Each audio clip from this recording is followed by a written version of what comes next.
Hello my dear students. तो BM classes में फिर एक नया टॉपिक लेके फिर मैं आपके सामने प्रेजेंट हूँ।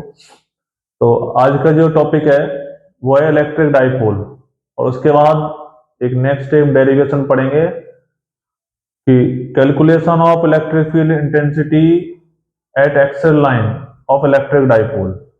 ठीक है, तो देखिए, तो फर्स्ट ऑफ ऑल तो इलेक्ट्रिक डाइपोल होता क्या है ये आपको पता होना चाहिए। इलेक्ट्रिक डाइपोल, इलेक्ट्रिक डाइपोल, देखो इलेक्ट्रिक डाइपोल का मीन्स होता है कि सेम मैग्नीट्यूड के अगर टू चार्जेज हैं, एक नेगेटिव चार्ज है एक आपका पॉजिटिव चार्ज है। ठीक है, एक नेगेटिव है और दूसरा कौन सा है, पॉजिटिव। और सपोज ये दोनों दोनों चार्ज, बोथ चार्जेज जो सेपरेटेड हैं, वो सपोज टू ए डिस्टेंस पे हैं। कितना डिस्टेंस है, टू ए डिस्टेंस। ठीक है,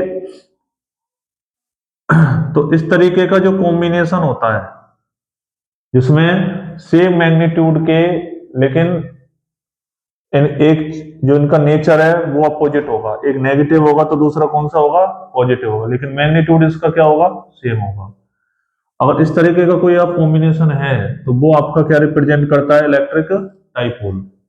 अब इलेक्ट्रिक डाइपोल का जो डायरेक्शन होता है वो नेगेटिव टू पॉजिटिव होता है। कौन से कहाँ होता है, negative to positive, direction of electric dipole. तो ये कॉम्बिनेशन तो क्या हो गया, इलेक्ट्रिक डाइपोल हो गया। अब इलेक्ट्रिक डाइपोल आपने कहाँ देखा, जैसे सॉल्यूशन होता है आपका एसिड HCl, तो इसमें H plus Cl minus, NaCl, Na plus Cl minus, H2O, H plus OH minus. तो ये इसमें क्या है, आपके डाइपोल बने हुए हैं ऑलरेडी। ठीक है, तो इस तरीके का ये कॉम्बिनेशन होता है। अब इसमें एक टर्म आती है इलेक्ट्रिक डाइपोल मोमेंट। ठीक है, इसी से रिलेटेड है इलेक्ट्रिक डाइपोल मोमेंट।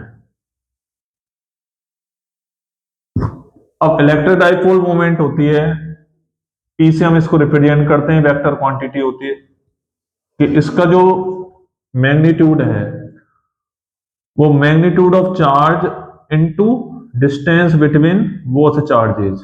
ठीक है, यानी कि पी की जो वैल्यू है, पी जो है वो क्यू इंटू टू ए का कॉम्बिनेशन होता है। ठीक है, तो वो आपके सामने जो फिजिकल क्वांटिटी आती है वो आपकी क्या आती है, इलेक्ट्रिक डाइपोल मोमेंट। ठीक है, इसका जो मैग्नीट्यूड बनेगा, तो Q क्या रिप्रेजेंट करता है, मैग्नीट्यूड ऑफ चार्ज, और 2A क्या रिप्रेजेंट करता है, इन दोनों का डिस्टेंस, ये कितनी डिस्टेंस पे अवेलेबल है। तो ये कॉम्बिनेशन आपका होता है इलेक्ट्रिक डाइपोल मोमेंट। अब इसका अगर हम यूनिट कैलकुलेट करें, यूनिट ऑफ P, P का मतलब इलेक्ट्रिक डाइपोल मोमेंट, तो Q का क्या यूनिट होगा आपका, कूलाम, और 2A क्या है, डिस्टेंस है, तो इनटू मीटर। तो कूलाम इनटू मीटर, ये इसका क्या बन गया, यूनिट इलेक्ट्रिक डाइपोल मोमेंट का। इसके बाद अगर इसकी आप डायमेंशन कैलकुलेट करें, डायमेंशंस ऑफ पी, तो कूलाम की क्या होती है, चार्ज की क्या होती है, A1 T1, ये तो होती है, और लेंथ यानी कि मीटर इसकी कितनी होगी, L1। तो कंप्लीट हम कैसे लिखेंगे, M0 L1 T1 A1। ठीक है, तो डायमेंशन भी आपको आनी चाहिए, 11th क्लास में आपने सीखी होंगी सभी ने। तो इस तरीके से आप डायमेंशन कैलकुलेट कर सकते हैं। तो ये इक्वेशन आपको याद रखनी है इलेक्ट्रिक डाइपोल की और इलेक्ट्रिक डाइपोल मोमेंट के बारे में। अब इसका जो नेक्स्ट टॉपिक आता है कि इलेक्ट्रिक डाइपोल की जो एक्सेस लाइन होती है, यानी चार्ज को चार्ज से ज्वाइनिंग करने वाली जो लाइन है, इसको बोलते हैं एक्सल लाइन। क्या बोलते हैं, एक्सल लाइन। इस एक्सल लाइन पे हमें क्या करना है कि कोई एक पॉइंट कंसीडर करना है और उस पर हमें इलेक्ट्रिक फील्ड इंटेंसिटी कैलकुलेट करनी होती है। तो वो कैसे कैलकुलेट करेंगे, देखिए, तो उसको कैलकुलेट करने के लिए तो एक मैं डायग्राम बनाता हूं। कैल इसको लिखेंगे calculation of electric field intensity eight axial line of electric dipole. ठीक है, ये मेन हेडिंग है। तो सबसे पहले डायग्राम कैसे बनाएंगे कि सपोज एक आपका माइनस क्यू चार्ज है, एक आपका प्लस क्यू चार्ज है। ठीक है, इसको पॉइंट कंसीडर कर लिया ए, इसको पॉइंट कंसीडर किया बी। अब दोनों का जो डिस्टेंस है वो हमने क्या माना है, 2a। क्या कंसीडर किया है, 2a। अब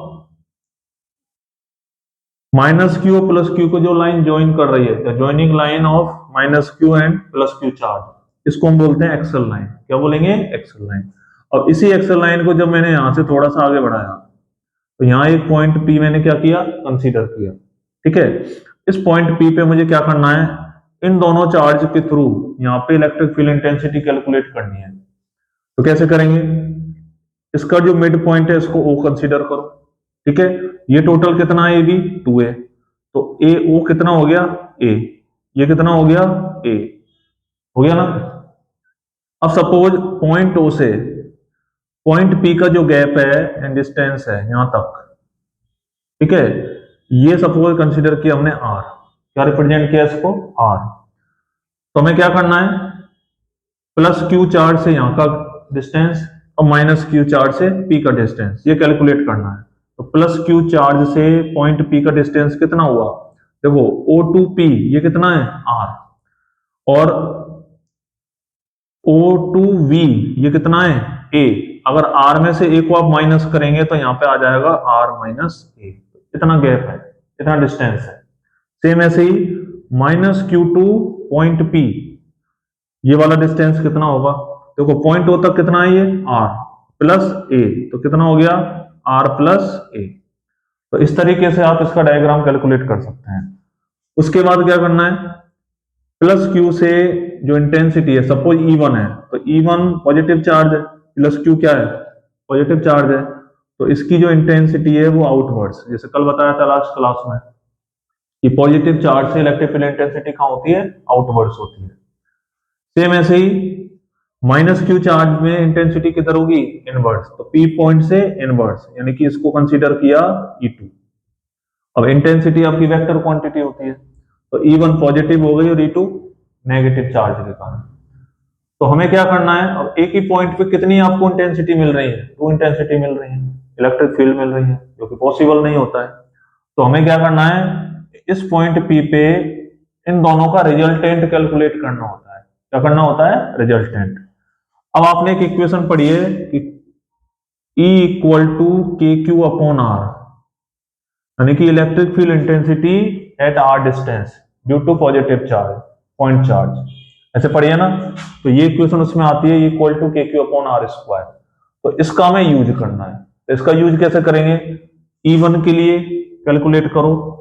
E1 क्या बनेगा, के क्यू अपॉन, E1 कौन सी चार्ज के कारण है, प्लस क्यू चार्ज। तो डिस्टेंस कौन सी कंसीडर करेंगे, r माइनस ए। तो r माइनस ए का होल स्क्वायर, इक्वेशन फर्स्ट हो गई।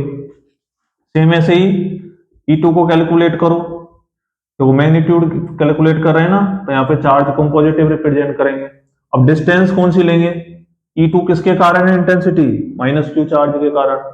तो यहां से यहां तक का डिस्टेंस कितना हुआ, r प्लस ए। तो इसको r प्लस ए का होल स्क्वायर ऐसे रिप्रेजेंट कर दिया। तो E1 और E2 आपके सामने दो इक्वेशन कैलकुलेट हो गई। अब E1 पॉजिटिव चार्ज के थ्रू है, E2 नेगेटिव चार्ज के थ्रू है। तो E1 ग्रेटर हो जाएगी क्योंकि वो पॉजिटिव है, E2 कैसी हो जाएगी, नेगेटिव, मतलब कम हो जाएगी इससे। तो एक कंडीशन यहां अप्लाई करेंगे, E1 ग्रेटर देन E2। ठीक है, ये ग्रेटर है।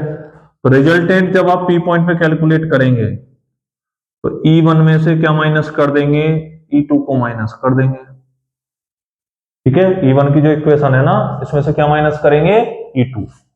तो देखिए कैसे माइनस करेंगे, E1 को यहां पे शिफ्ट करेंगे। E1 क्या है, k q upon r minus a whole square minus k q upon r plus a whole square. ये कर लिया। इसके बाद क्या करना है, ई पी इक्वल टू, अब इसमें कॉमन क्या हो गया, के क्यू। यहां क्या बचा, r minus a whole square. ठीक है, और माइनस आर प्लस ए का होल स्क्वायर। ये बचा ना, के क्यू तो कॉमन ले लिया, आर माइनस ए का होल स्क्वायर और आर प्लस ए का होल स्क्वायर। इसके बाद इसमें क्या करना है, ई P equal to k Q, इसमें से एलसीएम कितना लिया, आर माइनस ए का whole square r plus a का होल स्क्वायर, ये इसका एलसीएम आ गया। ठीक है, अब यहां से ये माइनस हो गया, आर माइनस ए से आर माइनस, तो क्या बचा, आर प्लस ए का होल स्क्वायर।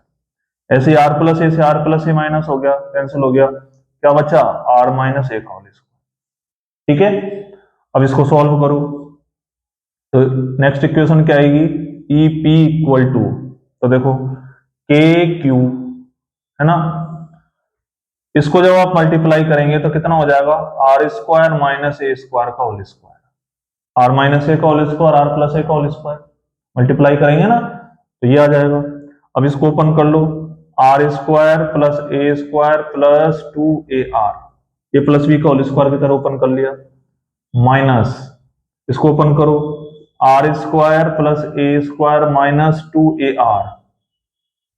ठीक है, अब ब्रैकेट ओपन कर लो यहां पे, तो k q r square plus a square plus 2ar minus r square minus A square plus 2ar upon में क्या है, आर स्क्वायर माइनस ए स्क्वायर का होल स्क्वायर। ये तो कैलकुलेशन करनी ही पड़ेगी बेटा। ठीक है, अब सॉल्व, इसको कैंसिल करो, ये पॉजिटिव ये नेगेटिव, ये पॉजिटिव ये नेगेटिव, अब ये पॉजिटिव पॉजिटिव है तो इनको तो हम कैंसिल कर नहीं सकते, तो आपके पास ई पी इक्वल टू कितना आया, K Q 4ar upon are square minus A square का होल स्क्वायर। तो इतना आपका एक इक्वेशन आ गया। ठीक है, तो थोड़ा सा मैं यहां से इसको रेज कर देता हूं, इससे आगे की इक्वेशन हो जाए। तो देखिए अब आगे कैसे सॉल्व करेंगे इसको, यहां से ई पी इक्वल टू 4 है ना, ये 4 को कन्वर्ट कर दो 2 इंटू 2 है, क्योंकि हमें इलेक्ट्रिक डाइपोल मूवमेंट की टर्म में आपको कैलकुलेशन करनी पड़ती है इंटेंसिटी की। तो इसको मैंने कैसे किया, K Q 2 into 2a into R, 2 into 2 में कन्वर्ट कर दिया इसको, अपॉन जो इक्वेशन नीचे लिखा हुआ है उसको सेम। अब इसका मल्टीप्लाई करें तो q इंटू 2a, ये किसके इक्वल हो जाएगा, p के इक्वल हो जाएगा। अभी पढ़ा था इलेक्ट्रिक डाइपोल मोमेंट, पढ़ा था ना। तो यहाँ पे इक्वेशन क्या बन गई, 2 को आगे ले लो, 2kpr upon are square minus A square का होल स्क्वायर। ठीक है, अब क्या करेंगे, अब इसमें कंडीशन लगाएंगे कि as very less than R, according to इसका जो डायग्राम बना था, ए की वैल्यू बहुत छोटी है ना आर से, तो ए को किसका नेगलेक्ट मान लेंगे, 0 के, तो ये हो जाएगा 2kp अपॉन, ठीक है आर तो है ही आपका, आर स्क्वायर, ये 0 हो जाएगा तो ये बन जाएगा केवल इतना, तो 2kpr अपॉन आर की पावर 4। तो ये आपका इक्वेशन आया, आर से आर कैंसिल कर दो तो ये आएगा 2kp upon are q, 2kp upon are q, तो this is equation of axial line of intensity. ठीक है, due to electric dipole, electric dipole के कारण जो एक्सल लाइन पे जो इंटेंसिटी आती है, इलेक्ट्रिक फील्ड इंटेंसिटी, उसकी इक्वेशन ये होती है 2kp upon are cube at axial line. तो ऐसे आपको ये इक्वेशन कैलकुलेट करनी है और डायरेक्ट इसका फॉर्मूला भी याद रखना है। अब k क्या है, k किसके इक्वल होता है, ये 1/4 पाई एप्सिलॉन नॉट के इक्वल होता है। ठीक है, और या फिर इसकी न्यूमेरिक वैल्यू आपको पता ही है 9 इंटू 10 टू द पावर 9 होती है। तो एक्सल लाइन पे अगर आपसे पूछा जाए तो 2kp अपॉन आर क्यू आता है। ठीक है, तो आज आप इस इक्वेशन को करें और फिर नेक्स्ट क्लास में नेक्स्ट वीडियो नेक्स्ट टॉपिक के साथ फिर प्रेजेंट होगा। Thank you.